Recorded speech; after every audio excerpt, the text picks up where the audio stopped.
Indonesia negara tercinta.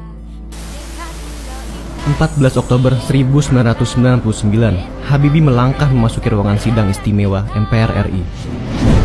Teriakan cemoohan bergema di sepanjang langkahnya menuju podium. Tak berhenti sampai di situ, pidato pertanggungjawabannya pun dihiasi celetukan-celetukan dan teriakan yang jauh dari kata sopan, baik dari anggota MPR maupun fraksi balkon yang berisi aktivis dan tokoh-tokoh pergerakan. Meskipun Habibie bisa menunjukkan hasil kerja yang luar biasa dalam kurun waktu yang hanya 1 tahun lebih sedikit, tapi perasaan orang-orang di dalam maupun di luar sidang memang tidak berpihak kepadanya. Padahal, kerja keras Habibie bersama kabinet berhasil menguatkan nilai tukar rupiah terhadap dolar dengan sangat drastis.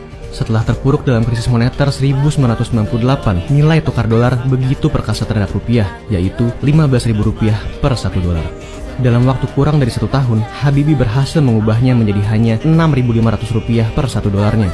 Sebuah prestasi yang tidak pernah bisa disamai lagi oleh para penggantinya hingga saat ini. Ialah yang meletakkan dasar kebebasan pers dengan meniadakan pemberedelan media massa. Dia pula yang membebaskan seluruh tahanan politik di masa Orde Baru, seperti Budiman Sujatmiko dan Sanana Gusmao. Betapapun Habibie berusaha sekuat tenaga memaparkan fakta-fakta, termasuk penyelenggaraan pemilu yang demokratis untuk pertama kalinya sejak tahun 1955, laporan pertanggungjawabannya tetap ditolak. Bahkan selalu ada teriakan "Hu" setiap kali kertas voting yang dibuka menyatakan menerima laporan pertanggungjawaban Habibie. Akhirnya 355 anggota MPR menolak dan hanya 322 yang menerima.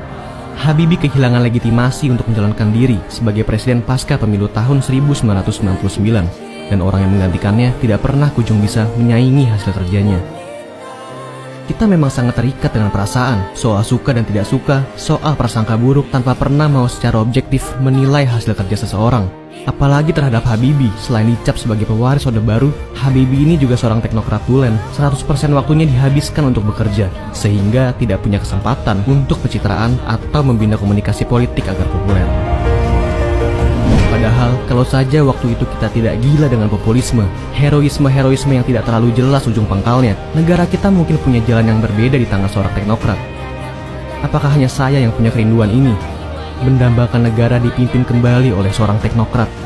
Orang yang punya skill untuk menyelesaikan problem-problem mendasar bangsa, terutama soal ekonomi dan lapangan kerja.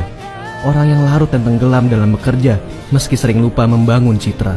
Orang yang memang punya energi luar biasa untuk bekerja, yang lalu kita beri mandat kerja untuk Indonesia.